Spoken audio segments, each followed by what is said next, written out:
Vous pouvez savoir à l'avance si une personne aura du succès ou non, simplement en observant si lorsqu'elle échoue, elle pense d'abord que c'est de sa faute, au lieu de mettre la faute sur les autres. Si cette personne se dit « j'ai échoué à cause des autres », alors elle n'a aucune chance d'y arriver. Si vous réussissez, chaque erreur que vous aurez faite fera partie de votre légende. Si vous échouez, vous pourrez tout jeter à la poubelle.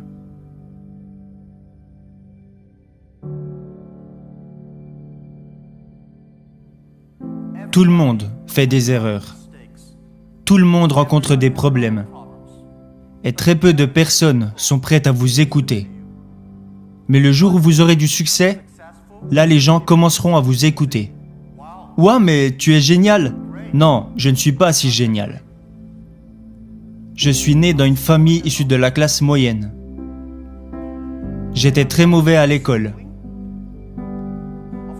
Bien sûr, j'ai essayé d'étudier, mais vous savez, je n'étais pas très doué pour apprendre des choses à l'époque. Alors, j'ai été recalé pour des petits boulots, je n'ai pas réussi à aller à l'université, j'ai été recalé à l'entrée des grandes écoles, mais je n'ai jamais abandonné. Et je pense qu'il y a une chose que j'ai apprise, c'est que pourquoi devriez-vous avoir une chance d'avoir du succès?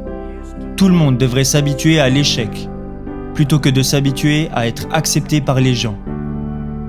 Pourquoi les autres devraient vous aider? Vous devriez gagner le droit d'être aidé.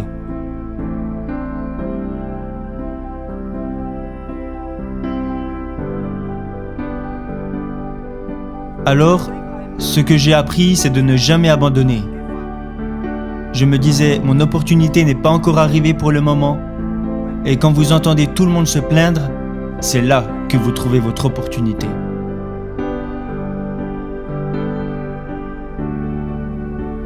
Je pense que je visais trop haut.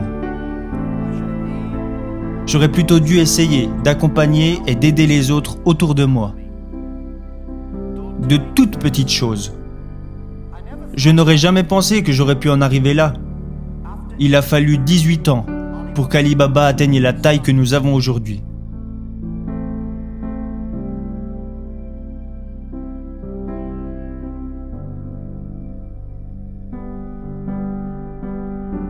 Et je n'ai pas réussi parce que je suis intelligent. Je ne me considère pas comme quelqu'un d'intelligent. Mais j'ai travaillé avec beaucoup de personnes qui étaient très intelligentes. Et la plupart des personnes intelligentes arrivent à rendre facile des choses qui sont pour vous difficiles. Et je pense que ce n'est pas facile d'avoir du succès rapidement. À chaque fois et dans tout ce que nous avons fait, nous anticipions les choses sur les 10 prochaines années. Je sais que je ne suis pas intelligent, mais je sais que si nous voulons réussir, nous devons anticiper les choses 10 ans à l'avance. Si nous voulions avoir du succès, alors nous devions travailler avec des personnes intelligentes. Et pour avoir du succès, nous devions accepter de faire beaucoup d'erreurs sans jamais abandonner. Beaucoup de personnes font des erreurs, elles rencontrent des problèmes et elles abandonnent. Nous n'avons jamais abandonné. Nous avons plutôt appris de nos erreurs. Le message, l'expérience et le conseil que j'aimerais partager avec vous est que vous pouvez savoir à l'avance si une personne aura du succès ou non, simplement en observant si lorsqu'elle échoue, elle pense d'abord que c'est de sa faute, au lieu de mettre la faute sur les autres. Si cette personne se dit « j'ai échoué à cause des autres », alors elle n'a aucune chance d'y arriver.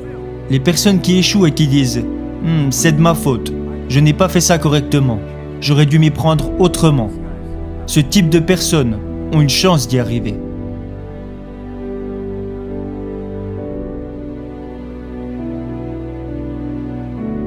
Alors j'ai beaucoup appris des personnes qui échouent. J'ai beaucoup appris des personnes qui font des erreurs et j'ai encore plus appris de mes propres erreurs. Ça, c'est ma philosophie. Quand j'échoue, je me dis « ce n'est pas grave, au moins j'aurais essayé ». Quand je réussis, je me dis « waouh, je n'aurais jamais pensé que ça marcherait ». Cette attitude me rend très positif et optimiste. Et à cause de mes nombreuses erreurs et de tous mes échecs, je ne me plains jamais parce que j'ai l'habitude de perdre. Encore aujourd'hui, je commets des erreurs tous les jours. nous prenons encore des décisions stupides presque tous les jours. Personne n'en sait rien. On pense que c'est intelligent, mais la réalité nous montre que c'était stupide. Mais on apprend et on recommence. On apprend et on recommence. Ça, c'est ma philosophie.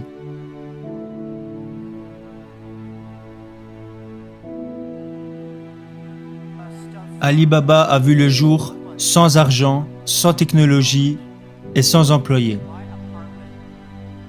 Dans mon propre appartement, 18 personnes ont décidé que nous voulions utiliser Internet pour aider les petites entreprises. C'était l'idée de départ. En 18 ans, nous sommes passés de 18 personnes à aujourd'hui presque 60 000 personnes. Ce ne fut vraiment pas facile. Mais nous avons survécu. Aujourd'hui, nous sommes une des plus grosses entreprises de l'Internet au monde. Je pense que nous avons été chanceux. Nous avons fait beaucoup d'erreurs, mais nous avons quand même survécu. Alors comment continuer à être chanceux ? C'est la question que je me pose constamment.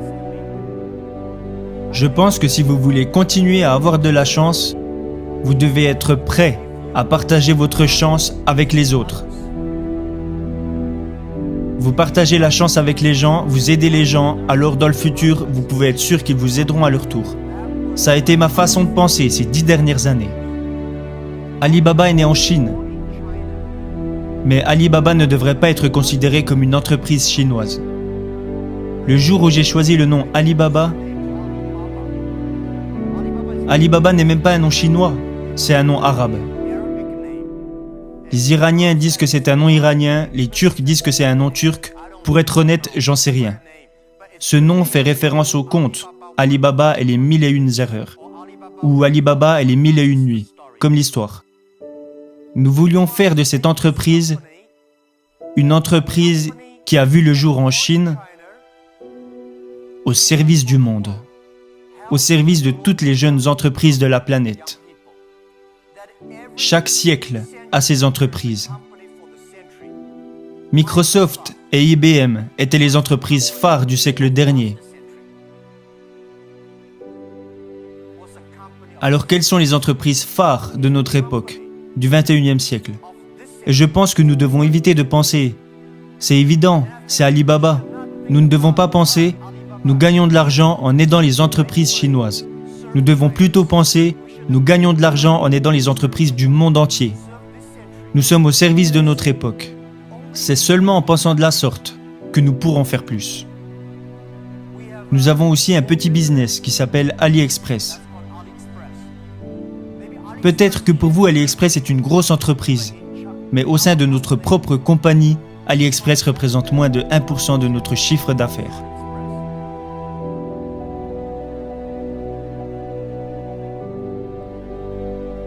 Notre entreprise aujourd'hui est immense. Comparé à ce que nous étions hier, nous sommes immenses, mais comparé à ce que nous serons demain, nous sommes encore des bébés. Le monde change si vite. Nous voulons faire d'Alibaba une des plus grosses entreprises de notre époque. Nous voulons qu'Alibaba aide à la croissance de toutes les petites et moyennes entreprises de la planète. Ça, c'est ce que nous voulons accomplir.